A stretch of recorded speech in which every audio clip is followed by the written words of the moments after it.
After Jesus feeds the 5,000, they follow him all the way around the edge of the Sea of Galilee. He got in the boat. Of course, he's across in the boat. They walk around the top over to Capernaum to follow him. They're not following him because they want this spiritual nourishment and they believe that he's God and Messiah and all that. They're following him because they think he can give them another meal. And they probably would just keep going forever for the rest of their lives, getting free food off Jesus.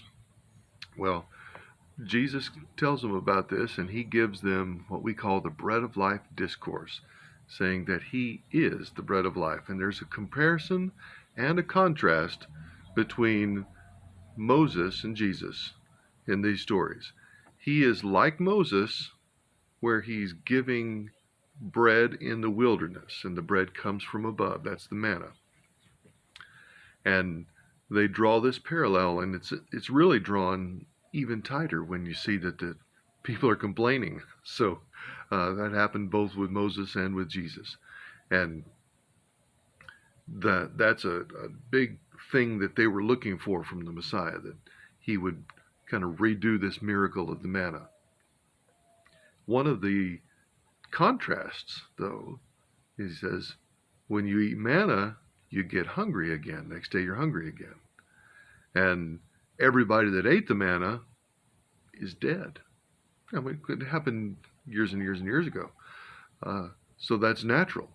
Jesus says, I'm the bread of life, and you don't have to die. Eternal life is what he offered with himself. And so there's a difference there. And so this is another case where Jesus is speaking at a big, high spiritual level in the book of John. And one of the things he tells them then is so precious. God initiates the conversation between God and man. You become a Christian because you're responding to when God calls and makes an invitation. No one comes to the Father except that he is drawn. So, a lot of people turned away because Jesus' teachings was hard to understand. They couldn't get it. And he asked his disciples, you going to turn away also? And they said, no, we can't turn away. You've got the only place to go. They had realized Jesus was all they were looking for.